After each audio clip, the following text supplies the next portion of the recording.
अक्षरा जी, आप पवन सिंह को नहीं जानती? ये कौन? पवन सिंह को नहीं जानती? ये कौन? भोजपुरी के पावर स्टार पवन सिंह को आप नहीं जानती?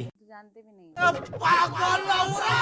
भाई ये लड़की सबको पागल बना रही है। हाँ, बना रही है, सच्चों में पागल बना रही है। ये कौन है? जानते भी नहीं। तुम्हें शर्म है कुछ? भाई ये लड़की सबको पागल बना रही है। पहले बोलती थी पवन सिंह बनी है हमार भत्तार, हमार बियाह सिर्फ और सिर्फ पवन सिंह से हुई। अब कौन है पवन सिंह पहचाने से भी करती है इनकार। वीडियो सिर्फ इंटरटेनमेंट के लिए बनाया गया था। अक्षरा जी एक शो में गई थी और वहाँ पे बोली थी कि कौन है पवन सिंह, तो मैंने इस पे एक वीडियो पूरा बनाया। फिर मैंने सोचा चलो एक छोटा सा और वीडियो बनाता हूँ। तो दोस्तों, आप लोग को ये वीडियो कैसा लगा कमेंट करके जरूर बताइएगा, और चैनल पे नए तो चैनल को सब्सक्राइब कर लीजिएगा।